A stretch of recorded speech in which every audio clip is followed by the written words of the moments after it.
علی رسول اللہ. ابھی میری نظر سے مولانا سعید الرحمان صاحب کا ایک بیان یا یوں کہیے ایک ضروری وضاحت گزری، اور جیسے پہلے اس طرح کی بعض وضاحتیں ہوتی تھیں جو مولانا رابع صاحب کی طرف سے کبھی دباؤ پڑتا تھا، اب مولانا سعید الرحمان صاحب کے شاگرد اور ان کی اولاد جیسا جو شخص ہے بلال، جو چالاکی اور عیاری سے ناظم بن بیٹھا ہے اور جس کو کوئی حق نہیں ہے، کوئی جواز نہیں ہے اس کے ناظم بننے کا، اس نے یہ شرارت کی کہ مولانا کو مجبور کیا، اس کو نہ ادب ہے نہ احترام ہے. مولانا کی جو باتیں مجھ سے ہوئی ہیں کھل کر ہوئی، بے تکلف ہوئی، گھر پر بھی ہوئی اور ندوے میں بھی ہوئی، وہ باتیں اس کو بہت کھل گئیں، کیونکہ وہ اصل وہ ناصبی ہے، مجرم ہے، منکر حدیث ہے وہ. اور واقعہ یہ ہے کہ بلال نبی کی شان میں گستاخی کرنے سے باز نہیں آتا، قرآن کے دلائل اس کو قبول نہیں، وہ تحریف قرآن کا قائل ہے اور وہ چالاکی اور عیاریوں سے ندوے پر مسلط ہو گیا ہے. میرا یہ کہنا ہے کہ جو حقائق ہیں جن کو میں نے قرآن پاک کی آیات سے، نبی اکرم صلی اللہ علیہ وسلم کی صحیح احادیث سے، اور جو علماء ہیں متکلمین، مفسرین، محدثین، اس امت کے مجددین و مصلحین، ان کے اقوال سے بہت سی تفصیل کے ساتھ پیش کر دیا ہے. اگر اس کے اندر ہمت ہے تو میرے بیانات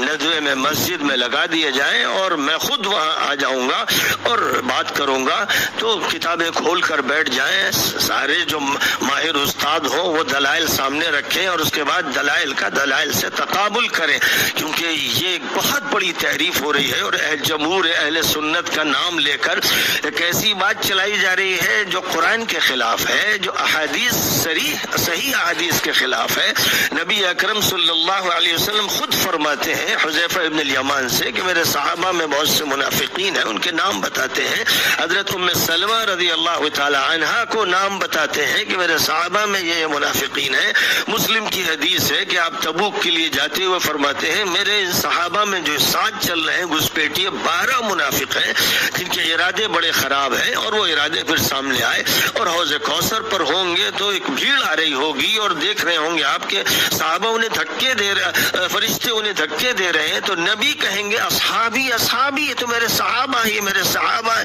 تو فرشتے کہیں گے آپ کو نہیں معلوم کہ انہوں نے آپ کے بعد کیا کیا. یعنی ساری صریح اور صحیح ترین حدیثیں ہیں جن میں یہ ثابت ہے کہ صحابہ میں منافق بھی تھے اور فاسق بھی تھے اور مخلص بھی تھے اور متقی بھی تھے، اور نبی پاک علیہ السلام نے نام لے لے کر کون ہیں جو جنتی ہیں اور کون ہیں جن کی یہ صفات ہیں وہ بیان فرمایا. اور جہاں تک تعلق ہے مجرموں کا، جن میں عبداللہ ابن ابی صحابہ میں شمار ہوتا ہے اور وہ معلوم ہے کہ سب سے بڑا منافق اور مجرم تھا، اور اس کے ٹولے کے لوگ 300 تو وہ تھے جو جنگ احد کے موقع پر حضور کے خلاف بغاوت کر کے پلٹ گئے تھے عبداللہ ابن ابی کے ساتھ. اور اس طرح کتنے واقعات ہیں. ان سب واقعات کا جو انکار کرے وہ حدیث کا منکر ہے. اور قرآن پاک کی وہ آیات جو سورہ بقرہ سے لے کر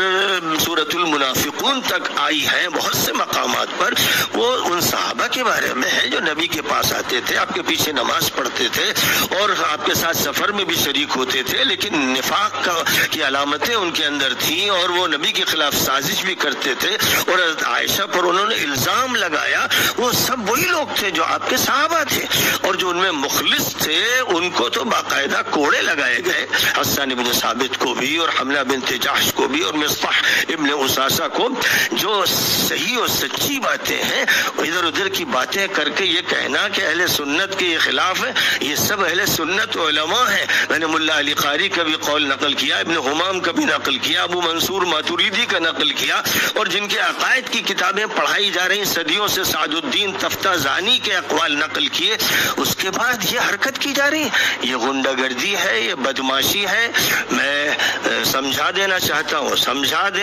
ہوں بلال جیسے لڑکے کو جو میرے لیے ایک لڑکا ہے اس کو سمجھا دینا چاہتا ہوں کہ یہ ظلم مت کرو، یہ غنڈہ گردی مت کرو، ورنہ تمہارا زوال ہو جائے گا اور تم اپنے ساتھ ندوے کو بھی تباہ کر دو گے. یہ تمہاری حرکتیں نہایت خراب ہیں، قابل نفرت ہیں. اور میں تمام طلبہ سے کہتا ہوں کہ اچھی اچھی طرح سمجھ لیں کہ یہ ایک مجرم شخص ہے جو ناصبی ہے، منکر حدیث ہے، محرف قرآن ہے، اور وہ بڑوں کا ادب بھی نہیں کرتا ہے، وہ ان کے خلاف چڑھتا ہے اور اپنی جو نفرت ہے اس کے اندر جو کینہ بھرا ہوا ہے اس کینے کا اظہار چالاکیوں اور عیاریوں کے ساتھ کرتا ہے، اور مولانا سعید الرحمان کو مجبور کرتا ہے، جو مدیر ہے نہضت العلماء کے اور سب سے بڑے ہیں اور سب سے بزرگ ہیں، ان کو مجبور کرتا ہے ان کے بہت سے بیان